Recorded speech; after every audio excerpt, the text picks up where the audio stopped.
What's up, passionate DJs? Today we're looking at a DJ controller called the Pioneer DJ FLX 6. And specifically, this is the FLX 6 GT version, which is finished in this nice lighter gray graphite color. This is a DJ controller that's kind of centered around the idea of open format DJs, or DJs who want to mix a lot of different styles or genres together, or BPMs, as kind of evidenced by the graphic up here behind me. And this is largely due to the fact that you've got these giant knobs here called merge effects, in addition to your normal effects. And those are sort of effects that help you get from one style to another, or one BPM to another, without necessarily like beat matching them or mixing them in a traditional way. So it's a pretty interesting approach, and generally speaking, I think this is a really good sort of mid-range DJ controller product, so much so that it is on my Ultimate DJ Controller Guide, which you can find all the time at passionatedj.com/controllers.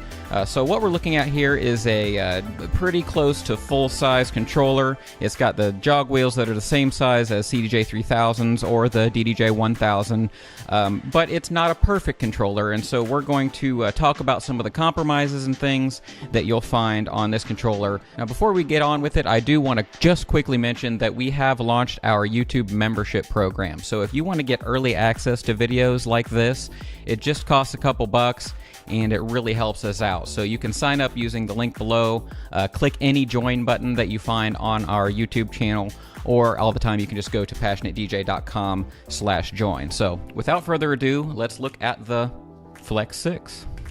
The FLX 6, or FLX 6 if you prefer, is a 4-channel DJ controller which is USB powered and driverless, and supports Rekordbox, Serato, Virtual DJ, and Traktor. Now, the original FLX 6 was advertised as being for Rekordbox and Serato only, but actually it now supports Virtual DJ and Traktor as well. So while Pioneer's marketing makes it look like the GT model does something that the original doesn't, that's not actually true. This is quite simply an FLX 6 with a different paint job and slightly upgraded jog wheels. Now, why would they bother doing such a minor upgrade? Well, I'm not entirely sure. My suspicion is that they've upgraded or replaced something on the inside that was either problematic or causing supply chain issues and making the original hard to find. I don't know that for sure, it's just speculation, but just to be clear, I'm essentially reviewing both models here. And whether you're interested in this controller or any other DJ hardware, I highly recommend you buy yours at thedjhookup.com. We work with the DJ Hookup because they are the highest rated DJ retailer online. They offer free shipping, financing, and other great services, and they have an online chat where you can talk to DJ hardware experts in case you're, not quite sure which way you want to go. Now, I love the DJ Hookup, and I think that you will too, so if you want to support an actual independent shop that's focused entirely on DJ hardware, head on over to their website or in the link below and make your order today. Now, as you can see here on the top of the FLX 6 GT version, it's a very nice, sharp-looking controller. It's pretty handsome. The one thing that I noticed is the color of the finish. This graphite is much lighter in person than it seems to be in pictures. Even here on this picture of the box, it looks darker. But that's not necessarily bad. It's just something that I noticed. The other thing that's not intuitively obvious, these jog wheels are massive. They are the same size as the ones on the CDJ 3000s. Now, I don't think they're the same jog wheels, at least internally, and you can tell that they feel different when you move them. These ones make a little bit of noise, but just a little bit. It's nothing like super grindy or anything, but you don't have any of that on the 3000s. But that being said, they are these massive jog wheels, and so as a result, they've done some things to cater to these large jog wheels. By the way, they have these displays here in the middle that show your track position and stuff, which is very nice. But they don't have the tempo faders here on the side or anything. They've got them, down here. On each side, you'll see a deck, and then, of course, the mixer section in the middle. Everything here, as is kind of Pioneer tradition at this point, sort of mimics a, club standard DJM and CDJ type of setup.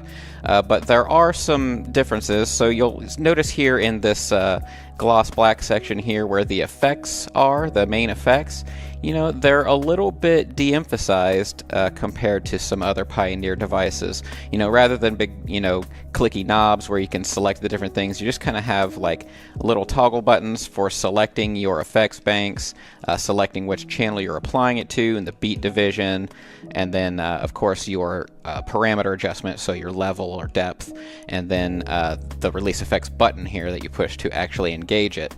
Above that is your sort of controls for your master output and your booth output, and then the cue button here for if you want to hear the master in your headphones when you're cueing. One thing I really like is how they've done the browse thing here, where you've got a single browse knob up top, and then just the 4 load buttons down there right under it. Of course, you can double tap either one of those to load instant doubles. You have up here a switch to change between deck 4 or the sampler. You know, that might seem at first to be a little limiting. Well, if you want to use a sampler, then you only have a, quote, 3-channel mixer. But if you're mixing 4 full channels and a sampler, maybe this isn't the device for you anyway. There's so few people that actually do that. So yeah, this is a 4-channel mixer, and one of them is assignable to be used as a sampler. Now, we talked a little bit about this really simple release effects section, but one thing that is not so subtle is the giant merge effects knobs up here. And we're going to talk about that a little bit in the next section when we talk about the effects and how they work. But that was another thing that was really striking to me when I took it out of the box, is the merge effects knobs are massive as well. I mean, these things are huge, and they feel nice and chunky, and they have some resistance to them, which makes them feel kind of nice. And you can really tell that this controller is almost sort of built around this idea of mixing and then using merge effects to do your transitions. Up here at the top of each deck, you have your loop controls, your in and out, your exit, and then your cue and loops memory stuff right here. You can select between your decks 3 and 4 by just hitting that button right there. You've got your shift button here to access any of your secondary functions. So basically anything that's like, you know, written in this text under here, under a button, you can access with the shift button. We've got nice clicky play, pause, and cue buttons. The pads, you know, they're okay. They have a clicky response too, not quite like this. But they don't have that velocity-sensitive feel. They just have an on and off state. The mixer section here, pretty much standard Pioneer stuff. You've got your gain knob here, your 3-band EQ, and then a filter knob, left for low pass, right for high pass. And that pretty much covers the top of the unit itself. Build quality-wise, it's pretty good. Now, this is the GT model, even though it doesn't say GT up here. And that's one interesting thing about the FLX6 and this sort of refresh of it, is this isn't really a drastically new device, as we talked about earlier in the video. It's almost closer to like a Mark II version of the FLX6. It's kind of interesting that they're selling this as a separate thing. This is basically an FLX6. You can download a tractor mapping for the other FLX6. You can use Virtual DJ and Serato and Rekordbox with both of them. So really the only noticeable physical actual upgrade hardware-wise that I can tell on the GT model is that the jog wheels are a little better. They have this like rubberized texture around them. My advice would be, if you're looking at this unit and you see the GT model, get the GT model. If you have an FLX6 and it's working for you, then of course it's not worth it to upgrade. You should be perfectly fine with the one you've got as long as you have no issues. But when you flip it around to the back, you can start to notice where a lot of the cost savings go, and how they're able to crank out this sort of seemingly fully featured 4-channel multi-software supporting DJ controller. Now you can kind of see maybe where some of the cost cutting comes in. There are no external inputs, so you can't use CDJs or turntables or timecode records or anything like that. This is an all-in-the-box type of device, so I just want to make sure that's clear, that you don't have external inputs other than this mic input. In fact, there's not even an auxiliary input here to hook up your phone or something, so that's something to bear in mind. There's also no XLR outputs. It's only RCA master and booth out. No quarter inch, no balanced outputs. The only balanced connection you're going to find is for this microphone right here. The device is powered by USB, which is very convenient, but that means it doesn't plug into mains power, which is a concern for some people. So once again, this is where you'll see, oh, okay, this is why it's maybe a mid-tier or a mid-grade controller rather than like a top-tier professional one, such as maybe the DDJ 1000 or something like that. That's not to say that this is a bad choice. For most people, that will be fine. You're going to be, hooking up to a live stream. You're going to be hooking up to your local club or bar or something like that, and it's going to suffice for that sort of thing. Or daisy chaining into another, DJ mixer that's close by, something like that. We see these scenarios all the time in local shows and stuff like that. So I don't want to discourage you if it doesn't really apply to you, but it is worth noting that there is no like XLR balanced or quarter-inch connections to connect to a club PA in a sort of noise-free way, if that makes sense. Now underneath on each side there are these pretty convenient little carrying handles, which is really nice.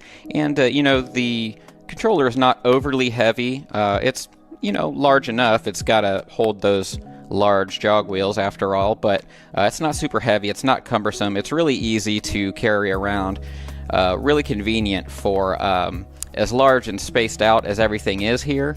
It's not hard to find space for it on the desk. And then if we just look down here on the front, we do have our headphones connections right there, and the dials for adjusting the level and mix of that, as well as your mic controls. Alright, so let's talk about the special features that are specific to the FLX 6, starting with the merge effects. Now these help you transition between tracks regardless of BPM or genre, and the default preset is built around this snare roll.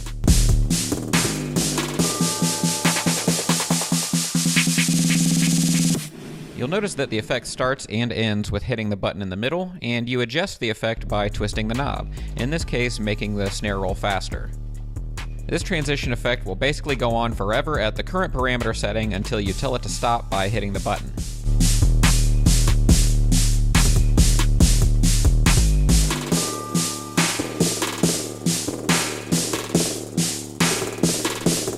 Notice how it's applying effects to the sound while it's enabled, not just sampling the snare.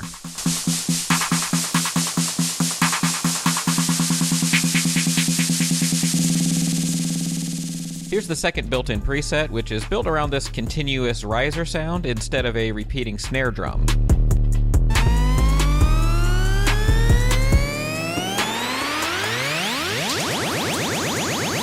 That one's a little much for me personally, but I could definitely see where DJs would use that in a big energy set and use it to sort of build tension. And so the idea is that you could build out of one of these tracks and then just drop mix straight into the next deck by hitting play.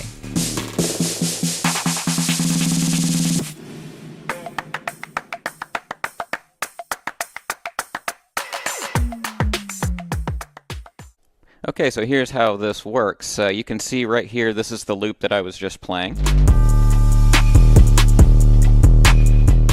You don't have to put it in a loop, that's just what I was doing here for demo purposes, so I didn't run out of song. But if you go up here to the top right, there's a little gear icon, and you can change your merge effects settings here. And it pops up this window here, and you can select your merge effects presets. You've got 1, 2, 3, and 4, and it comes with the stock ones here displaying.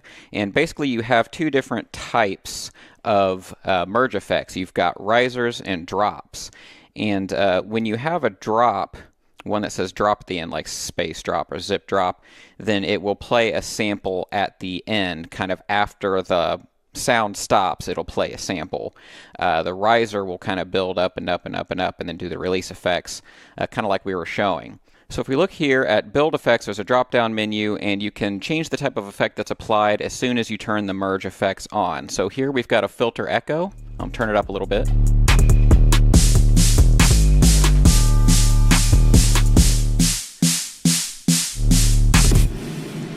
Okay, so what's happening, as soon as I hit that button, it turns on a filter echo and it starts the build sample here.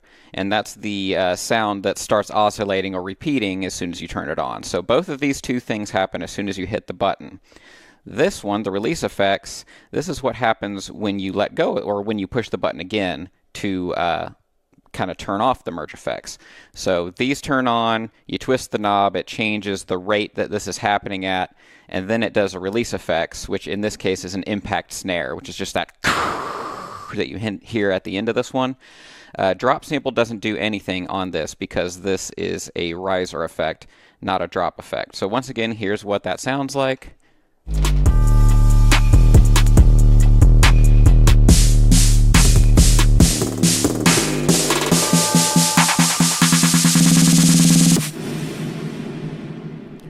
Okay, so what about these drop effects? Well, one cool thing that you can do here, so I've got space drop.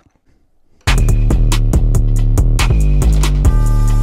you notice nothing really happens when you push the button, nothing really noticeable. When you turn it,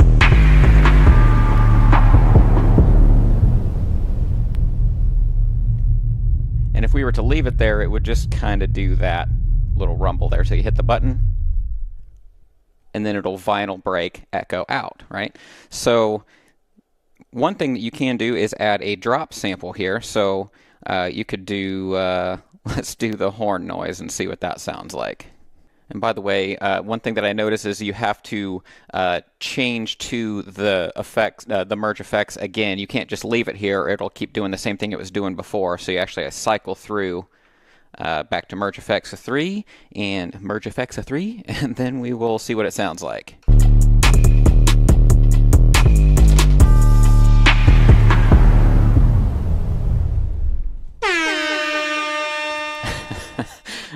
Okay, so I'm not going to leave it that way, but you get the idea. The drop sample starts playing as soon as the release effects is done. Well, one cool thing that you can do with the drop sample is you can actually tie it into your sampler deck. So you can see back here I've got some stuff loaded here in the back in my sampler and record box. So you can select sampler and then you can actually tell it which sample you want it to play. This is the only place you can put a custom sample that I found. Let's cycle through the merge effects again.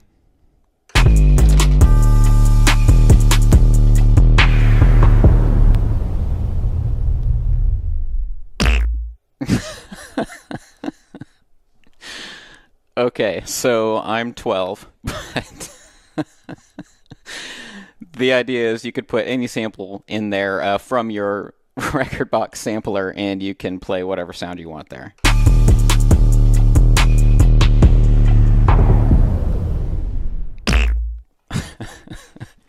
Okay, that's enough of that. I did try to add that as the build sample so that it would repeat that little inappropriate noise, but I couldn't get that to work. So you can only set that as the drop sample.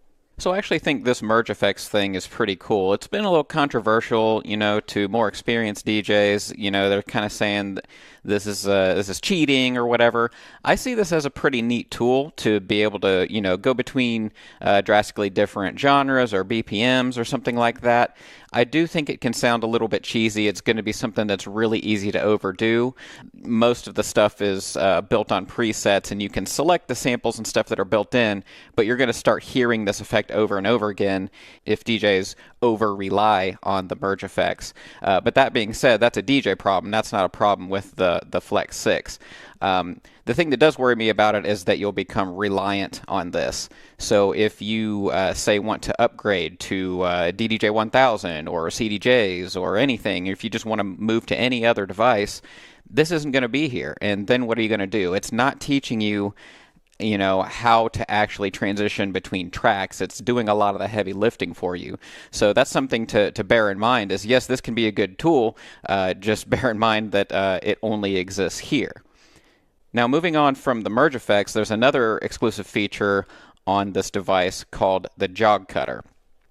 I have nothing nice to say about the jog cutter as opposed to the merge effects. It's supposed to automate scratching sounds. Well, let me just try to demo it for you. So I've loaded scratch sample over here.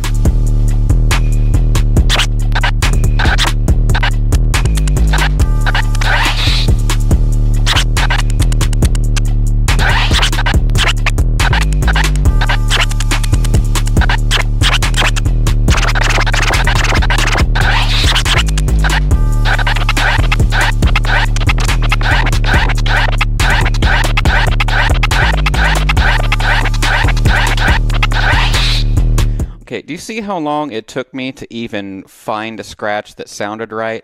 I've been messing with this for a while, and figuring out where it's even trying to repeat the sample is a huge pain.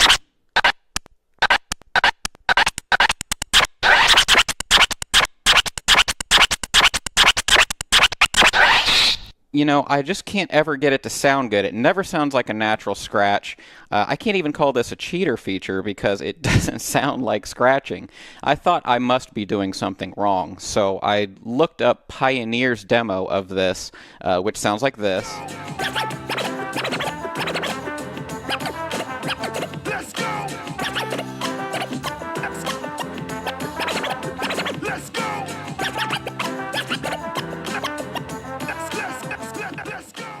I don't understand why this is here. Don't use it. I don't get it. At least with the Rev 1, which has some automation on it, it's automating crossfader cuts, and it's giving you a sharp cut, and you can kind of get a sound that resembles like a chirp scratch or something like that. This I don't understand why you'd ever use. Sorry, Pioneer. Alright, so let's break down the various software packages that are supposed to be supported by this controller. Now, the product is advertised as being compatible with Rekordbox, Serato, Virtual DJ, and Traktor, and the software that I recommend you use for it is in precisely that order.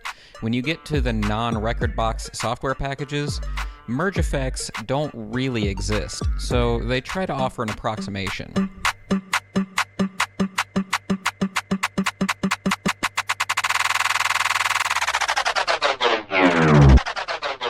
Serato fared the best during my tests.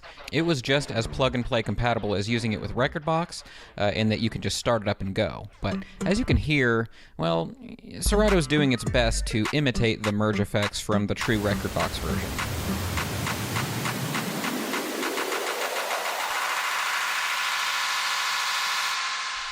Now what's happening is Pioneer is using custom mappings, macros, and the built-in features of those software packages.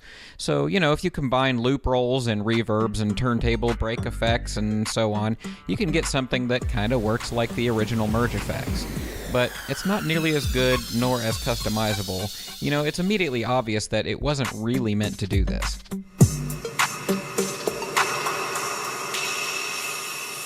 Next, I tested Virtual DJ, and it was a similar thing. When you activate merge effects, you can see the software engaging built-in effects and a sampler to try and simulate the sound.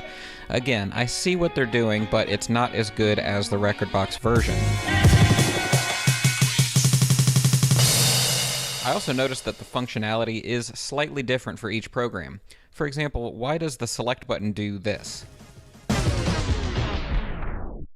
Virtual DJ worked overall without too much hassle, but if you want to use these merge effects at all, you will need to go into the settings and install this extension. Traktor was the most egregious of them all.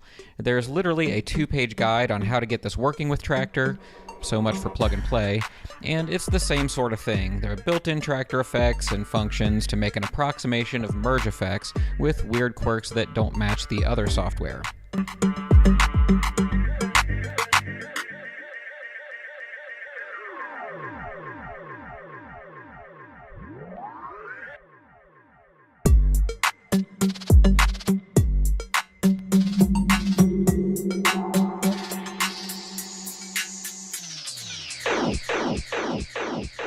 Jog Cutter doesn't seem to do anything here, and generally speaking, non-native instruments Traktor controllers that are MIDI mapped in this way are notoriously laggy. I wouldn't want to use this for actual scratching either. This controller is compatible with Traktor in the same way that every MIDI controller is compatible with Traktor, so the fact of the matter is, this is a Rekordbox controller, and a decent Serato controller too, considering it does unlock the software and doesn't require you to configure a single thing. When dealing with anything else, your mileage may vary.